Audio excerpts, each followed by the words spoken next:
Hi, ಮಾವ ಕಿಚನ್ಗೆ ಸ್ವಾಗತ. ಇವತ್ತಿನ ರೆಸಿಪಿ ಅಕ್ಕಿ ರೊಟ್ಟಿ ಬದನೆಕಾಯಿ ಫ್ರೈ ಹೇಗೆ ಮಾಡೋದು ಅಂತ ನೋಡ್ಕೊಳ್ಳೋಣ ಬನ್ನಿ. ಅಕ್ಕಿ ರೊಟ್ಟಿಗೆ ಬೇಕಾಗಿರುವ ಸಾಮಗ್ರಿಗಳು: ಅಕ್ಕಿ ಹಿಟ್ಟು, ಅನ್ನ ಮತ್ತು ಉಪ್ಪು. ಅನ್ನನ ಚೆನ್ನಾಗಿ ನಾದ್ಕೋಬೇಕು.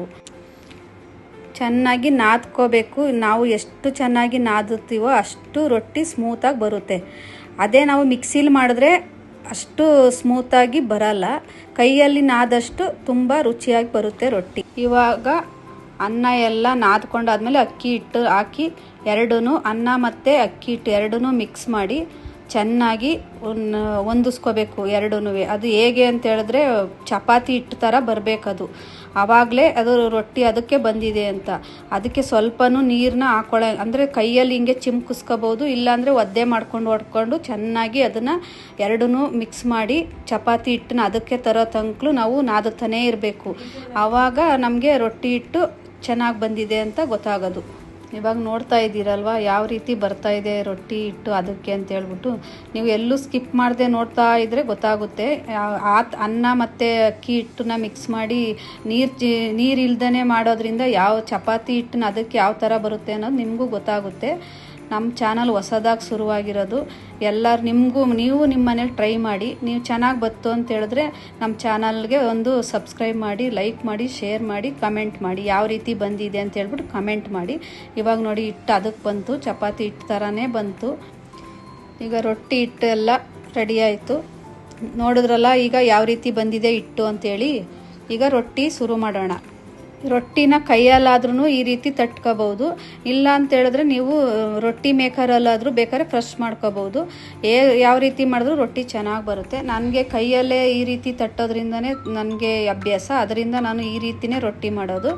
ಹೇಗೆ ಬಂದಿದೆ ಅಂತ ಹೇಳ್ಬಿಟ್ಟು ನೋಡಿ. ನಾನು ಮೊದಲೇ ತವಾನ ಕಾಯಕ್ಕಿಟ್ಟಿದ್ದೀನಿ. ತವ ಕಾದಿದೆ.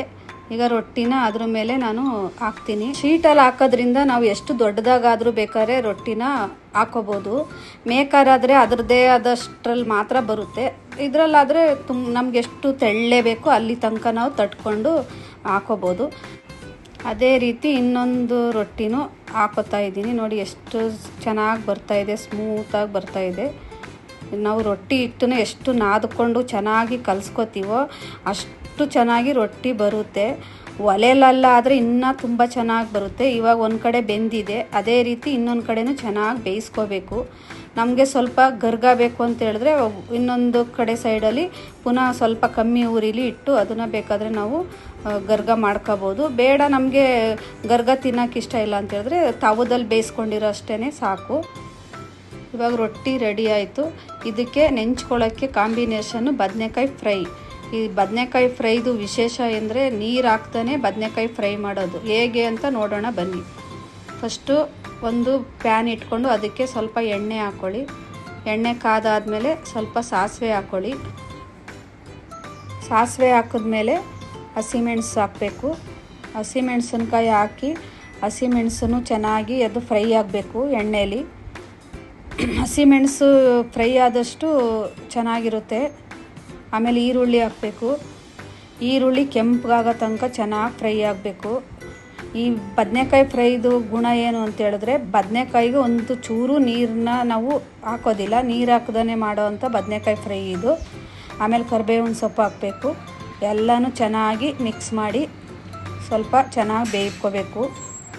ಆಮೇಲೆ ಬದನೆಕಾಯಿ ಹಾಕಬೇಕು.